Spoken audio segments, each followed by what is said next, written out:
Hey guys, welcome back to Telltale. I'm Emily, I'm Greg. and we are going to be going through T. Kingfisher's What Moves the Dead, a contemporary retelling of the fall of the House of Usher. So, Yes, and a little interesting background about T. Kingfisher, particularly. I first came upon her under the name Ursula Vernon, which is her real name. She was an artist way back in the 1990s, and I came across her portfolio online and saw her work there. She still does do some illustration. Matter of fact, in this, she did the end papers for the book. That's her drawing. very nice. And you still can find her artwork portfolio out there.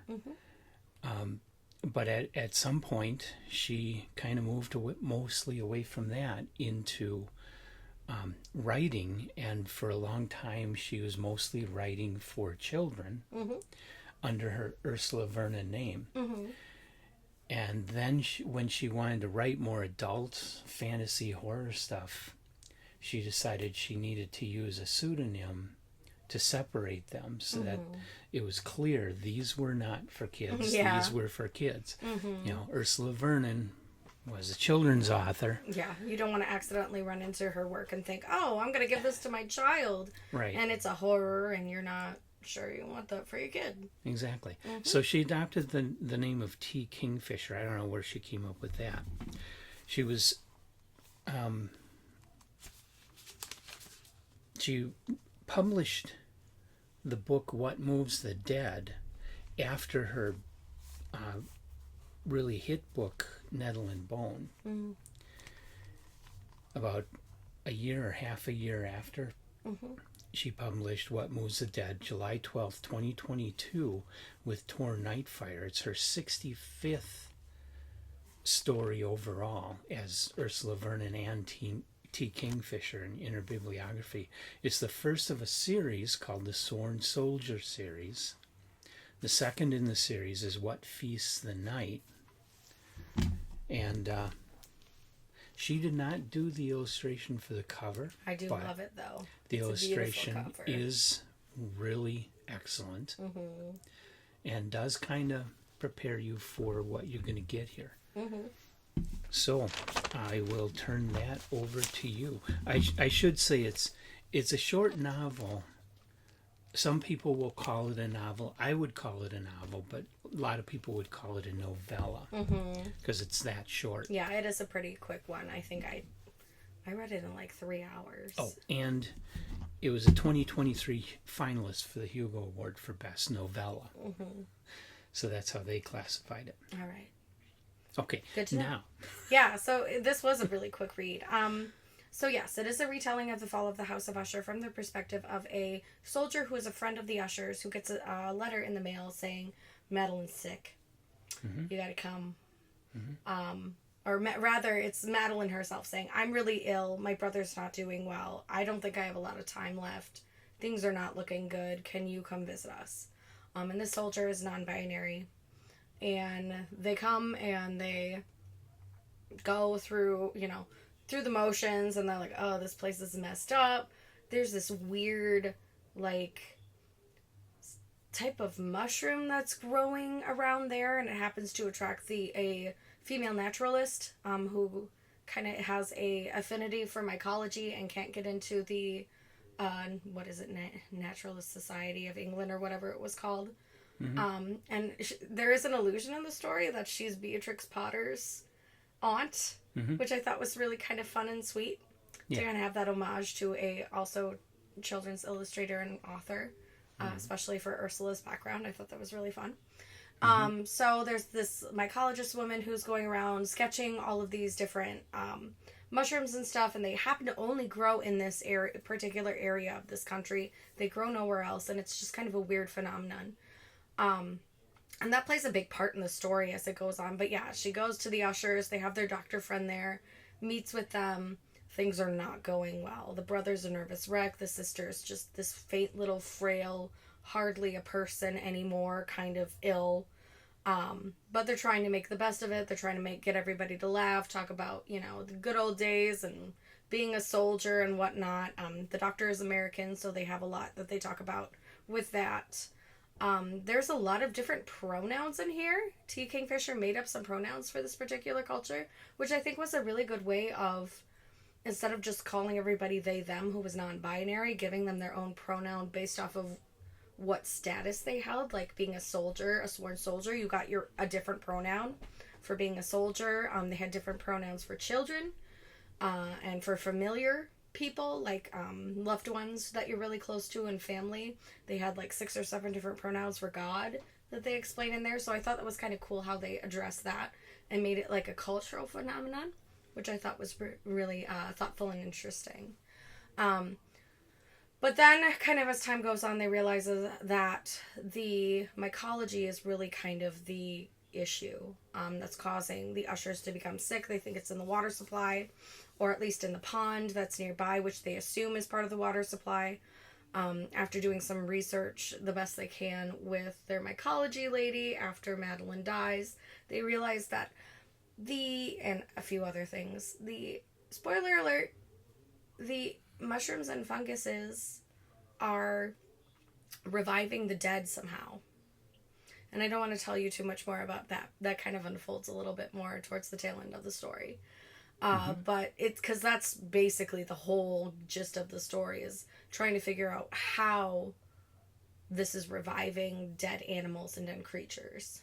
Yeah. So it was pretty cool. I thought that was very original, especially because we were finding so much about mushrooms and funguses and how intellectual they can be, how problem solving they can be. I thought that was kind of a cool step that they took in that direction. But yeah, so basically it's the fall of the House of Usher, but mushrooms are the cause. And, molds. So I thought that was really interesting. But yeah. There were a lot of interesting things about the story. If you're a fan of Edgar Allan Poe, fan of Fall of the House of Usher, don't go into this expecting that. No. Because this isn't that. It's something totally different. Yeah, I thought it would be a lot more atmospheric and gothic. It does not read that way. It actually reads kind of uppity. And it's categorized as a horror novel. Yeah, and there are horrific things. Like there's some body horror and stuff in it. But it's very mild. Yeah, it's very mild. It's not Poe level horror. Yeah. There's not a lot of... It's not like the psychological horror like you want, or the paranormal horror. This is very, like, body horror, science fiction, and it's kind of almost written like comedy. Like, there was a lot of joking in it. That's the part I didn't like about it, is that it was too comical. It was to the point of being snarky. In some places, yes, I would agree with that. It came across more as like haughty. So through the whole thing, I kept trying to figure out, what's it, what is this thing? Yeah. Is she trying to be snarky? Is she trying to write horror? Is she trying to turn it into science fiction? You didn't know where she was going. Yeah, was it pure fantasy? Was it supposed to be? I mean, the whole queer thing, the sworn soldier thing, was a big deal at the beginning, but it could have been left out without changing the story. All it was doing was explaining the pronouns. I would rather have that character's life become more central to the whole story, the whole plot, rather than just have it this side thing that you waste a lot of time at the beginning of the book with to fill out pages or something, and then it really has nothing to do with anything. Could have just been the normal guy from Fall of the House of Usher, and the story would have, to my feeling, it would have been the same story. The sex had absolutely nothing to do with it. Yeah. I agree with that. Unless it becomes more of a big deal in the rest of the series, which it might. I don't know. But as an intro, it kind of feels like you told me all this information. There was no payoff in the first book. Then what am I going to do with the second and third? Do you repeat all that information in those books? Or was this just to introduce the ideas to be used and have payoff later? Or was it just a publisher looking to put more queer speculative fiction was it an editor's choice being like, hey, we need this to be gayer? or we need this to be more non-binary or queer in some way. Because that's what the politics are, where the politics of the week are going right now, you know, so. Yeah, and I'm continuously, like, I love seeing representation as a queer identifying woman in this stuff, but the fact that it is becoming integral. Yeah, it's becoming so capitalistic that people are just throwing it in there, but it has no meaning other than, like, and the characters aren't necessarily super dynamic either. Like, we didn't get a lot of this soldier story. I want more of it. Maybe in the rest of the series, fine. But the only thing I got from the soldier is that they are a severe alcoholic. And I don't like that representation for myself, personally. Yeah. Like, okay, you have PTSD and you drink to, you know, solve that problem. And it's dealt with comedically, which is kind of a serious topic. Like, alcoholism is, you know, yes, the most socially acceptable addiction you can have, but it can ruin lives, too. No, books. Yeah. I mean... Yeah, seriously. So, it's... I don't know. I don't always appreciate the representation as a queer identifying woman that I do get. Or as a queer person in general. And I do feel like it's just being such... It's not a part of the page turning, it's just part of the marketing. And it's useless. And these characters are not proving themselves to be very, you know, interesting. Yeah. And they're just kind of cardboard. And that's... And I noticed reading about some of her other works, she does constantly, you know, look at a fairy tale and rewrite it. Look at Poe and rewrite it. You know, she looks at works of the past and she rewrites them instead of coming up with her completely own stories. And that's not a bad thing to do, but what would have made it stronger would have been to do it the way Lovecraft did it, with the color out of space, where he took The Fall of the House of Usher and updated and rewrote it, but made it his own. Yeah. It's the color out of space. But it still stayed horrific and atmospheric. Yeah. But, you know, the names are all changed, the place is Arkham, and, you know, everything is Lovecraft's. You know, you just have that basic story of the house that's decaying and has this thing, this something around it that's causing death and decay. Yeah. Which makes Lovecraft's story absolutely brilliant, you know, because it is the fall of the House of Usher, but totally new. Yes. And in a way where if you blink, you don't notice that it's the fall of the House of Usher. Yeah. That's what Ursula Vernon should have done here, is just, okay, start with Poe, but now write her own. She basically wrote her own story, but she kept too much of that tie to Poe. But she didn't reflect him well. She didn't bring the atmosphere. She didn't bring the wordsmithing like Lovecraft and Poe do. She didn't bring the horror. She didn't bring the gothic. None of that is here. Yeah. It's all missing from this it just book. Kind of feels a little meh. Like, I didn't... It's not that I didn't enjoy it, though. Like, I feel like this is really interesting. Young adults, I think, would really enjoy this book. Yeah. And I usually enjoy a lot of young adult things, so I found this to be quite nice. But if you have an expectation and you're going to take a great work like Fall of the House of Usher and do something with it, I still expect there to be a lot of homage to the original work. And while this did that, the tone was all wrong. And, like, but the concepts were good. That's what's so frustrating about it. Like, the ideas of mushrooms becoming, like, a central part of what is happening here and how they're reanimating other creatures and stuff by, like, basically taking over their brains. I thought that was really interesting. Or you can use Poe as a springboard, but go your own direction. Yeah. And make it clearly satire and snarky. And, you know, divorce it from the original that way. And focus more on that. And then it could have been a great book. Yeah. Making it even further original. Like, change the it just names, wasn't well go balanced. With the mushrooms, make the mushrooms and rabbits a lot stronger and more of a focus, and make them formidable, humorous and satirical. And I think this could have been that step higher. and this is one of those things too where it's like, so it ends like the fall of the House of Usher, where basically it gets destroyed by fire, like in the original story, except it's not a storm with lightning that causes it. It's literally Mr. Usher himself going in and just burning the place down. That doesn't exactly solve the entire problem.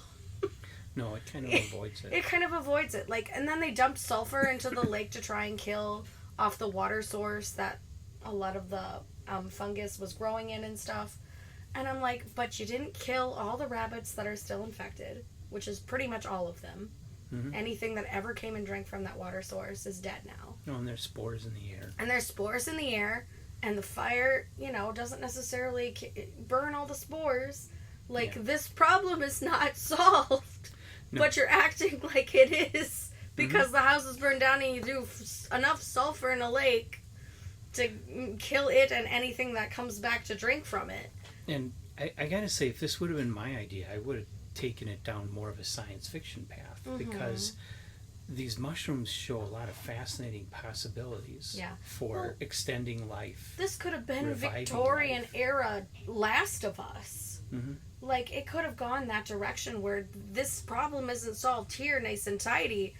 It's spreading into the rest of the landscape. It's not just the Usher's house. It's just where it started. Yeah. And I get frustrated by that because, like, there's so much more that could have been done with this work, and it wasn't. And it kind of felt like a cop-out. Yeah. So, I wouldn't put it on top tail, but it still was good. Like, I still enjoyed it. It was good. And if I had not had as many expectations because of it saying, like, oh, well, it's a retelling of Fall of the House of Usher, I should have gone into it a little more blank than I did, because I had way too many biases for it. But still, even then, I don't feel like it's written in a very well-balanced way. No. And after reading it, I went and watched a lot of, not a lot, but a few of the reviews on YouTube, and I was blown away by all the people that thought this was very atmospheric and gothic, and it's like, where are they getting that? Have they ever read anything really atmospheric? I mean, the architecture was kind of explained atmospherically, but that was it. I mean, you want not a lot happened in the house. You want atmosphere, you have to have the kind of writing like Poe and Lovecraft and Bradbury and Le Guin do, where they really use their wordsmithing to build that sense of horror and terror. Sense of, or at least a sense of grayness or death or something, and I just didn't get that from this. Yeah, mainly because there was too much snarkiness. Tiny bit of uncanny valley going on when the main narrator, the soldier, ended up going in and like interacting with Madeline before she died. There's like the tiniest bit of uncanny valley, and that's the closest to atmospheric besides the descriptions of the decrepit, manor. Yeah. Those are the only things that felt atmospheric about this. Yeah, the rest of it felt like it was playful. Too playful for this. Yeah, it was.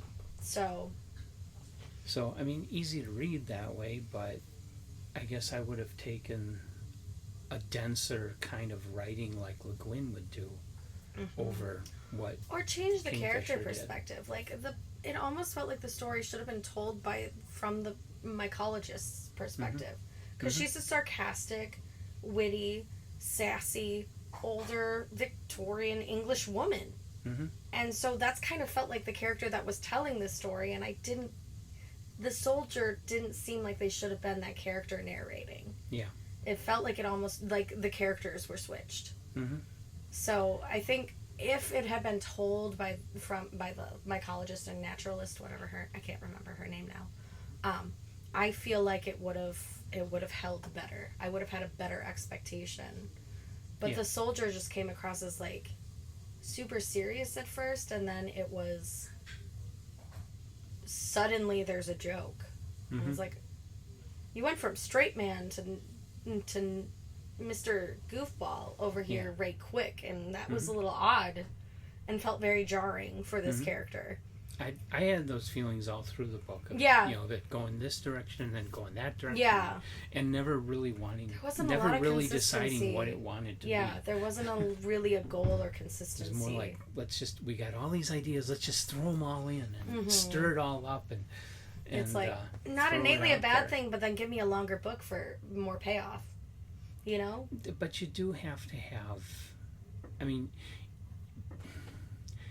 if you're going to write something that's really gothic and is a horror novel, you can't make it lighthearted and snarky. Unless it's supposed to be a horror comedy. Well, yeah, if you wanted... That's not how this is marketed. Do something like Arsenic and Old Lace, which is fucking brilliant. It is. It's fantastic. I love that show. That is horror done with comedy well, but it's comedy. Okay. Or Clue. Clue's great, like, horror comedy. Where, there's a murder whodunit. Yeah. And it's just a shit show. Mm-hmm. I feel like that's a good one, too. But, it's stuff like that. It's supposed to be comedy. Mm-hmm. This, it's sold as horror. It's sold as gothic. It's sold as dark, and there's none of that atmosphere to it. I would agree, and I think... Except in little portions here and there. Yeah, and it may not be... Ultimately, what we're running into is it really the author's fault that this is how the publisher chose to market it? And that's not what the author was innately going for. Yeah, like, except that's kind of what it feels like happened here. I saw an interview with her where she was saying what she was trying to do, and this book is what she was trying to do. It wasn't the publisher that forced her. Okay. This was her choice. Okay. She made the mistakes. I sometimes wonder, though, if a lot of them go in, and then the publisher's like, no, we need you to edit it to be this, because this is what we want to market it as, and then they coach them. I think some of that happens, too, and I worry about that. I think a lot of that happens. Yeah, so I wondered if that was the case here, if she was just coached into that direction, or maybe, what. maybe, in the interview, she might have been just saying that to not admit that the editor was pushing her around. Yeah, who knows? But there's a lot of what-ifs to this. It just felt a little too chaotic, and it could have been longer. Could have been more done with it. Mm-hmm. It could have been an even more original story. Mm-hmm. But I still overall liked it. Like, it wasn't terrible. Yeah, it was okay. I could give it to I feel like I could give this to, like, a young adult, and they would enjoy it a lot. Mm-hmm. Or some of my friends really love mycology. I think they would enjoy something like this because it's a fun twist on, the capabilities of mushrooms. Because there is a fungus that does, I can't remember what they call it. One of the common names is the zombie fungus, where it affects the brain. And so, like, seeing that in here is kind of a cool idea, and taking it steps further feels really interesting. I just wish there would have been more, I think. Yeah. More payoff. More... And more focus. Yeah, more focus. More to the story than just, we burned down the house and poisoned the lake. We're fine now. Mm-hmm. It just seems too clean cut for everything that had occurred and all the chaos that happened in this story. Right. So life's a lot messier than that, and Poe was a lot messier than that. So the story should probably be a lot messier than it was. Mm-hmm. So. Yeah, I think this could have been a great novel in the hands of sorry to say this, a better writer. Mm. At least in this subject matter. Maybe great children's writer for all I know. But this didn't thrill me as much as I wanted it to. And I picked this one because I had heard good things about it. And I'm just a little disappointed. Yeah, personally. That's not the first recent book I've picked up that I've become disappointed by. Mm-hmm. I've had a string of them that they were okay. Yeah. I enjoyed reading them, but definitely will never read them again. Didn't blow me away. Buffalo Hunter. That's one. Another one. It's been very, very much hyped. Mm-hmm. And Stephen Graham Jones is, one of the most popular horror writers right now. Mm-hmm. And so I was really looking forward to it, and I read it, and it was just okay. It was not, and I've seen reviews talking about how great this book is, really pushing it, really hyping it, and then I read it, and I was very let down. Mm-hmm. that one we did with the book club William. together, William. Yeah, that was another one. Recent book that it was just a letdown. I didn't even finish that one. I kind of started this. I'm like, this is too predictable. Yeah. This is too predictable. Yeah. Even this one was a little predictable for me, but like it was cool. Mm-hmm. I liked following that story well enough. Mm-hmm. It was a good concept. Mm-hmm.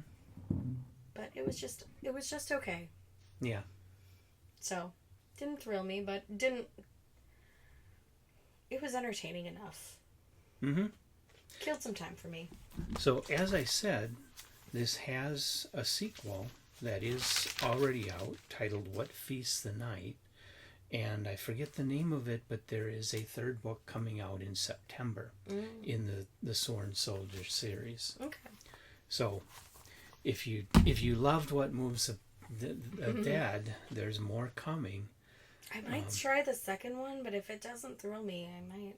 Yeah, I've got the second one, so I'm going to read it and just see where it goes. Yeah, see if there's any more going on there. But if it's pretty much the same as What Moves the Dead, it's going to put the nail in the coffin for the Sworn Soldier series for me.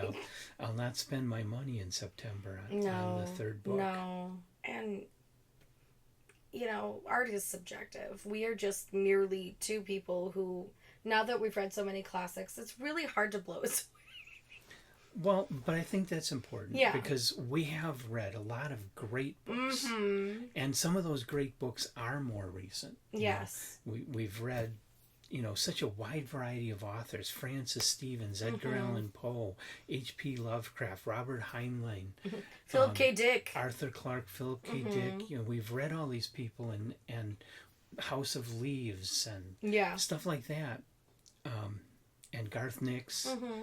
And we've seen what other authors can do with stuff. And so when we read a book like this, I think we are in a good position to see and throw up a flag and say, hey, this could have been better, guys. Yes. I don't know what you're all screaming about it for, because it's just okay. It's not a great novel. One of the things that I think we also have to remember is that sometimes when the average person enjoys something, it is because it was made for the average person, which means it is just average. Yeah. And so I think a lot of that is happening right now in publishing because it is such a saturated market right now. Everybody and their brother is getting into writing because they were bloggers at one point or whatever. There's a lot of self-publishing that you can do that's, makes it very easy. It is a very saturated market right now. And I think we do legitimately have that issue where we have a lot of things that average people are liking. The average person is liking it.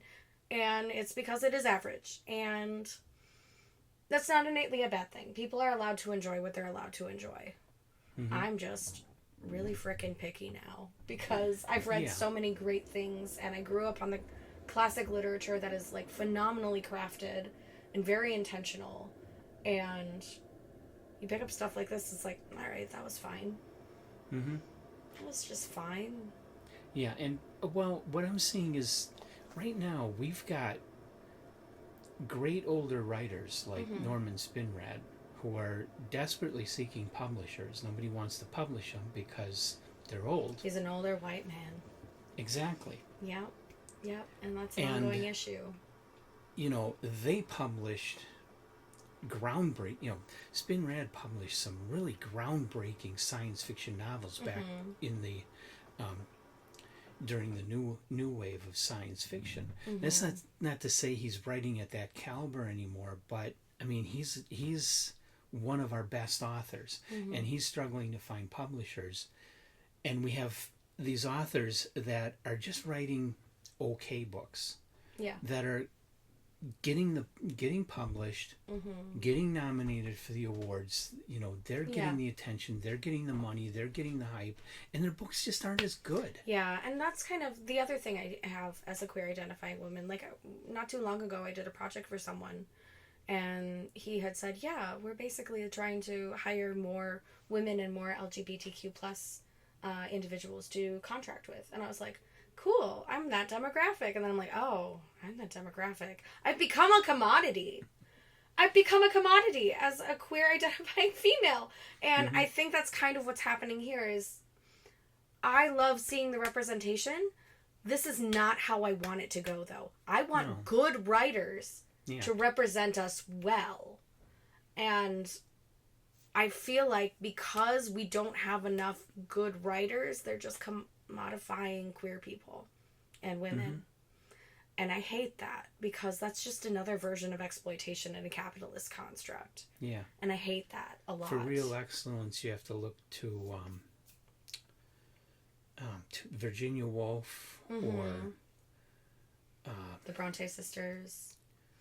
There's a guy wrote great novel. Oscar Wilde. But he was Oscar Wilde, but no, there's another one, and of course names are just completely escaping me right now. It's a book I want to read. The author's really famous, and the book is semi-autobiographical, I believe, and takes place over in Europe, a city in Europe, and the author was gay. And I saw the movie, really great movie. Yeah, can't remember anything about it. No, and I love like queer authors like David Sedaris. I love David Sedaris' work. He has this really sassy, funny, satirical, sarcastic way of writing that's really good and really fun for a contemporary writer. We need more of that. We need more of really good writing that still meets people where they're at. But what publishers and editors need to do, first of all, when they walk in the door in the morning, is look for excellent writing. Yes.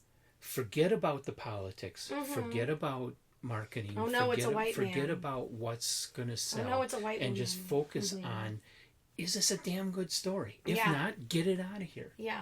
Yeah. When you come across the damn good stories, and you have a few damn good stories, then look for what's going to be marketable and what's going to, and sell well. Some demographics, yes, but it's just so frustrating because there are some demographics. Yes, we are going to hear from Black authors talking about Black issues. We need to, and it's gonna be good writing. But people are like, "Oh, that's so washed up." Nobody wants to hear about that right now. They want adventure and fantasy stories with queer characters and blah, blah, blah. And it's like, and Black representation. I'm like, okay, what happened to the novel? What happened to the novel? What happened to just really good, like, perspective writing? What happened to slice of life writing that's just good? Like, it's getting frustrating because it's like, even stuff, like, I have a pretty eclectic amount of things that I will read. Yeah. And I'm finding a lot of contemporary stuff is just kind of... Some that I force on you, like the camera. Well, and there's nothing wrong with that, though, because that's something kind of outside the realm of what I would read or choose for myself. And I love that because it challenges me, and I do find a lot of good stuff that I would not have picked for myself, but I'm glad to have it, and I'm glad I've read it. Some of it, I'm not so glad I read it, but, I gave it a shot. And at least no one can accuse me of being biased in one genre or anything like that. But... It's so frustrating that we have now had several instances where we've picked up contemporary things, and it's really just boring. And it's like, all right, well, I could have gone without that. Or if not boring, it's just not, super exciting. It's not. It's just kind of mediocre. Or it's confusing. And it's like this went in too many. It tried to be too many things for too many people, and you end up. That's the other thing too. Like because we're in like graphic design and branding and understanding that sort of thing. If you can't find the niche, you shouldn't try to. You just can't try to be all things to all people. Right. It will shoot you in the foot. There's no way to do it well unless you build an entirely different brand to put this kind of thing underneath it. Which I see that Kingfisher, Ursula did. They tried to rebrand themselves, but the voice just isn't there yet for me. And so, but we also have to get away from that branding, marketing, commodity mentality with this stuff, because even though the publishers are businesses that are there to make money, the writers are in it. The writers aren't making much money. Most of them. They're in it for Stephen the King is rich. Dean Koontz is rich. Most of the rest of the writers are just... They're just scraping by. They're doing it in the evening after they're done with their day job is what's happening. Yeah, it's their labor of love. And the way that, you know, when they sit down and write, you don't get somebody writing, it just happens to be here, you don't get somebody writing the metamorphosis by thinking about how they're going to market their story. Yeah. You know, you begin with the end in mind. They have a crazy idea and they sit down story. and they write it and they don't worry about that stuff. Dune was not written, you know, it was written to be a commercial book, but he didn't sit down and write it with the idea of becoming a millionaire. He sat down and wrote it because he had this cool idea. He had the muse within him and he had to get it out of himself. And so he wrote it. But for a long time it didn't sell well. Well, you know, so why did he write it? Yeah. You know, because... the compulsion was there. The greed. He had this great idea and he believed in it and he wrote it. And even though it took a long time, he was right. It was a great book. It was a great book. You know, but it didn't become a great book by trying to check off all the political check boxes. No. And in fact, it pissed off a lot of people. And it, you know, a lot of conceptually, it was very controversial. Yeah. Because, I mean, you're taking a Christ figure in a Middle Eastern eccentric culture and you're making him kind of an anti-hero and even a villain. And proving, like, choosing a Messiah is hard. And sometimes you might have picked wrong. Well, and also being sympathetic to the jihad. Yes. Very, you know. Very anti-American. Very anti-American and very difficult for a lot of people to digest, especially for my generation with 9/11 and that sort of thing. And a lot of the cultural issues that brought up in the United States especially. Like, the subject matter was there. It wasn't there to please anybody. It was there to tell a story, and it used concepts through extremes to do it. And if you got pissed off, well, you should have been. So there. But, you know... But now it's considered a great novel, and it's still selling huge numbers of copies, and selling big blockbuster Hollywood movies, and so the money did eventually come. Yeah. Have we beat this one to death? And has what we've beaten to death now moved? No, I think we're good. I think we've made our points, but yeah. You'll probably enjoy it. I enjoyed it well enough. It was a fun way to kill an afternoon. Yeah. Concepts were good, but just not high literature. This is not a great book. This is not... Well, it only made finalists. It didn't win the Hugo Award. So... And I'm starting to think, well, it probably shouldn't have made finalist either, but on the other hand, it didn't win, so there was some justice there. Yeah, a little bit of justice, but it is what it is. Yeah. So, what did you think of it? It's starting making some people mad. We're going to make some people mad, and I'm excited. I try that all the time on these videos, and I never seem to piss anybody off. Let us have it. It's fine. We're adults. Just keep it on topic, you know. Yeah. Use intelligent arguments against the things that we say in this video. Don't sit there and say, well, your sound quality is crap. We don't care. Buy us a better microphone then. Seriously, we're just two day job, blue collar working people trying to make it work. Bruh. Yeah. Get off your high horse. Anyway. Shooting with my iPad.